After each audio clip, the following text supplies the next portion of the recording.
నమస్కారం. ఈ రోజు ఒక జానపద కథ గురించి తెలుసుకుందాము. సూరదాస్ తులసీదాస్ గురించి తెలియని వారంటూ ఎవరు ఉండరు. సూరదాస్ శ్రీకృష్ణుడి భక్తుడు. ఈయన కృష్ణుడి పైన ఎన్నో కీర్తనలను రచించాడు. ఈయన గుడ్డివాడు కూడా. తులసీదాస్ శ్రీరామ భక్తుడు. ఈయన రామచరితమానస్ అన్న గ్రంథాన్ని రచించాడు. హనుమాన్ చాలీసా రచించినది కూడా ఈయనే. అయితే ఒకానొక అనుకోని సందర్భంలోని సూరదాస్ తులసీదాస్ ఇద్దరు ఒక పుణ్యక్షేత్రంలోని కలుసుకుంటారు. వీరిద్దరికి ఒకరంటే ఒకరికి మహా గౌరవం ఉంది, ఆరాధ్య భావము కూడా ఉంది. తమ తమ ఇష్టదైవాల గురించి మాట్లాడుకుని ఉంటూ ఉండగా సమయం అంతా గడిచిపోయింది.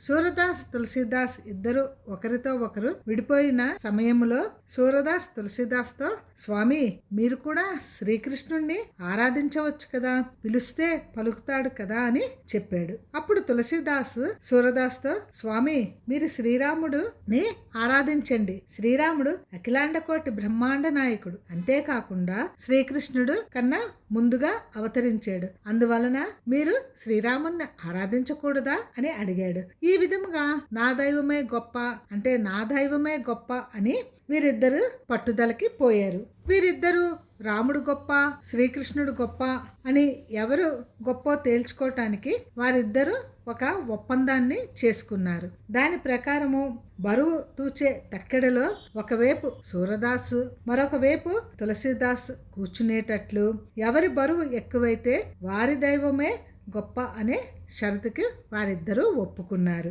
చివరకు ఒక వ్యాపారి నుండి ఒక తూకం వేసే తక్కెడని తెప్పించి ఒక చెట్టుకి వేలాడగట్టారు. మొదటిగా సూరదాసు జై శ్రీకృష్ణ అని ఒకవైపు కూర్చున్నాడు. రెండో వైపు తులసీదాసు జై సీతారాం అని కూర్చున్నాడు. సూరదాస్ కూర్చున్న వైపు తక్కెడ పైకి లేచిపోయింది.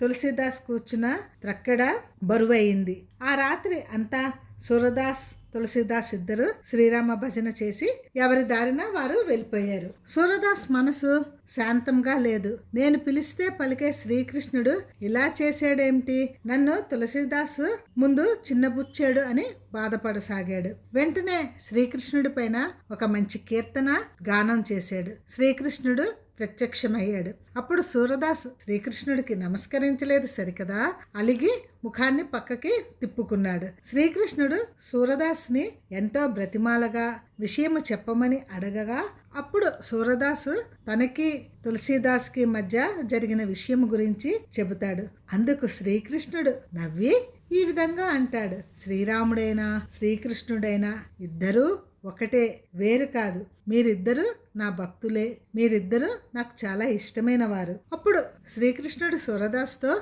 నువ్వు తక్కడలో కూర్చున్నప్పుడు ఏమని అన్నావని అడగా, సూరదాస్ జై శ్రీకృష్ణ అని నేనన్నాను, తులసీదాస్ జై శ్రీరామ్ అని అన్నాడు అని చెబుతాడు. అప్పుడు శ్రీకృష్ణుడు నవ్వి, నేను జగద్గురువుని, పిలిస్తే పలికే దైవాన్ని, నన్ను నమ్మిన వారికి కాపాడుతానని నేను అభయం ఇచ్చాను. దీనిలో సందేహం లేదు. అయితే నాకన్నా రామనామము గొప్పది. వ్యక్తిగా నేను గొప్ప, నామాన్ని బట్టి రాముడు గొప్ప. రామనామాన్ని జపించు, వ్యక్తిగా నన్ను ఆరాధించు, మేమిద్దరం ఒకటే అని చెప్తాడు. ఇది ఒక జానపద కథ మాత్రమే. రాముడికి కృష్ణుడికి ఎటువంటి తేడా లేదు.